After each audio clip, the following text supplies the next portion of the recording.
โดนเคมอีกแล้วรอบนี้โดนทั้งชุดแล้วการเต้นบาสโลปเคมไทยไม่พอยังไปเคมลาวอีกเห็นพี่น้องลาวนิ่งเฉยต้องเคมได้แน่ๆสังเกตประชาชนลาวรัฐบาลพูดอะไรก็ไม่เคยตอบโต้เลยจะเคมลาวแบบง่ายๆนะสิทั้งชุดลวดลายลาวแล้ววัฒนธรรมลาวเอาไปง่ายๆแบบนี้พี่น้องสปปลาวต้องลุกออกมาปกป้องแล้วแหละเรียบร้อยครับทุกคนเนาะท่าเต้นบาสโลปของสปปลาวเวลาแขกระดับประเทศเนาะไม่ว่าจะแขกของรัฐบาลจากประเทศไทยหรือว่าประเทศอื่นๆเนาะรัฐบาลลาวก็จะต้อนรับการเต้นบาสโลปเนาะบาสโลปนี้คือฮิตมากทุกคนในหมู่สังคมสปปลาวเนาะคือเขมรเอาไปอีกแล้วทุกคนเนาะเขมรเอาชุดลาวผ้าสิ้นลาวผ้าเบี่ยงลาวเสื้อลาวแคนลาวไปยังไม่พอล่าสุดก็มาเคมท่าเต้นบาสโลปของสปปลาวโอ้โหกูอยากถามมึงว่าจะเอาทุกอย่างเลยใช่ไหมในอาเซียนเนี่ยจะเอาทุกอย่างไปเป็นของตัวเองเลยใช่ไหมสงกรานต์ประเทศไทยมึงก็จะเอาหัวโขนประเทศไทยมึงก็จะเอามวยไทยมึงก็บอกว่าเป็นของกุลคแมร์สิ่งไหนที่แบบว่ามีหน้ามีตาให้กับประเทศอื่นมึงอยากจะเอาไปหมดเป็นของตัวเองหมดใช่ไหมเนี่ยทำไมมึงไม่สร้างขึ้นมาเองบรรพบุรุษของมึงทำอะไรอยู่ทำไมเขาไม่สร้างขึ้นมาให้ทำไมไม่อนุรักษ์ไว้และทำไมจะเอาของประเทศอื่นไปประเทศนี้เป็นประเทศที่อยากจะเอาของคนอื่นไปเป็นของตนเองเป็นประเทศที่แย่จริงๆทุกคนเห็นคนลาวไม่พูดเห็นคนลาวเงียบยิ่งได้ใจใหญ่บ่าวต้นนี่แหละจะปกป้องชุดลาวเองเนาะจะออกมาตอบโต้จะออกมาพูดทุกคลิปเลยถ้าเห็นคนเขมรเอาไปเพราะพวกนี้มันหน้าไม่อายหน้าไม่มีเลือดหน้าไม่มียางอายเนาะแต่ก่อนคือเบนเป้ามาหาประเทศไทยเคมทุกสิ่งทุกอย่างในประเทศไทยคือตอนนี้ไทยออกมาตอบโต้ไทยออกมาต่อว่าไทยออกมาติเตียนกลับไม่พอใจตอนนี้คือเอาไปเคมเอาของเราเอาไปเคมหลายๆอย่างเนาะต่อไปก็จะเคมต่อไปบ่าวต้นคิดว่าเขมรน่าจะเคมผีป่าช้านะป่าช้านะทุกคนป่าช้าพี่น้องกรุงเทพอาจจะยังไม่เข้าใจป่าช้าคืออะไรป่าช้าคือเวลาคนเสียชีวิตก็เอาไปเผานั่นแหละป่าช้าต่อไปเขมรก็จะเคมอีก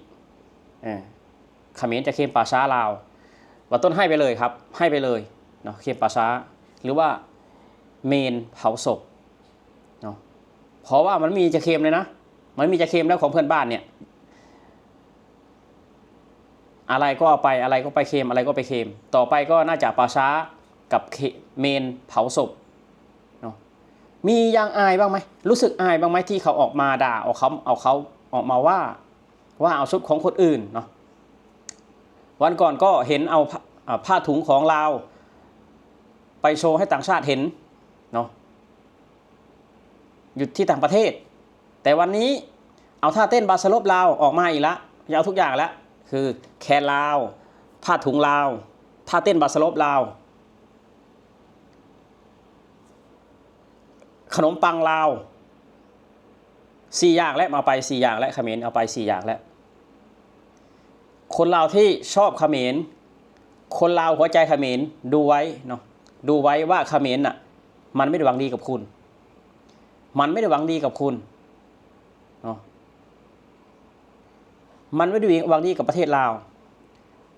พวกเราอย่าอ่อนข้อให้มันเนาะถ้าอ่อนข้อให้มันก็จะเค็มไปเรื่อยๆมันจะเค็มไปเรื่อยๆเพราะว่าประเทศนี้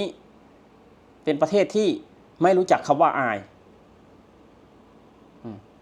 ไม่รู้จักคำว่าอายชาวโลกอันไหนเค็มได้มันเค็มหมดเป็นประเทศที่แย่จริงๆคือตอนนี้เรื่องเค็มประเทศไทยเนี่ยหายห่วงละเรื่องเค็มประเทศไทยหายห่วงละคือไม่มีละเพราะว่าคนไทย คนไทยตอบโต้เนาะคนไทยตอบโต้ก็เลยไม่มีตอนนี้คือไม่มีตอนนี้ก็ไปเคลมลาวโอ้โหทุกคนบอต้นเห็นแล้วก็ไม่พอใจนะทุกคนที่เขมรทำแบบเนี้ย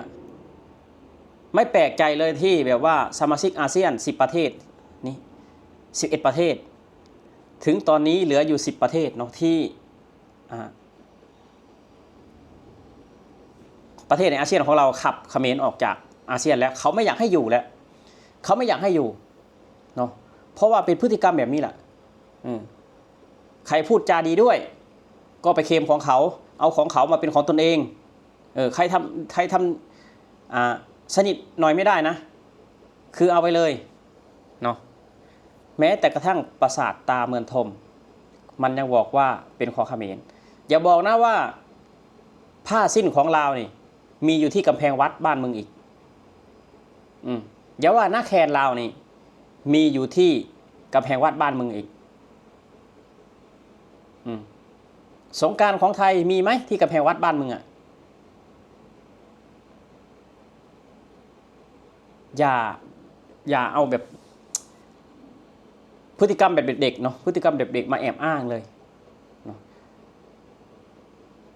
พฤติกรรมแบบเด็กๆแหละแบบว่าอะไรก็อ้างที่กำแพงวัดอะไรก็อ้างที่กำแพงวัดอันนั้นมันคือหลักฐานใช่ไหมมันที่กำแพงวัดมันกี่ร้อยปีมาแล้วแต่ก่อนอาจจะประเทศเขมรเป็นประเทศไทยก็ได้เนาะแต่ก่อนนะเพราะฉะนั้นแล้วอย่าเอาเรื่องกำแพงวัดมาแอบอ้างเนาะมาแอบอ้างของใครของมันเนาะสร้างของใครของมันขึ้นมาดีกว่าภูมิใจในสิ่งตัวเองมีเนาะอย่าเอาแบบของคนอื่นมาทำให้ตัวเองภูมิใจมันภูมิใจไหมภูมิใจได้เต็มร้อยไหมดีใจได้เต็มร้อยไหมที่เอาของประเทศอื่นไปอ่ะที่เอาอาหารไทยไปหากินที่ต่างประเทศแปะธงชาติไทย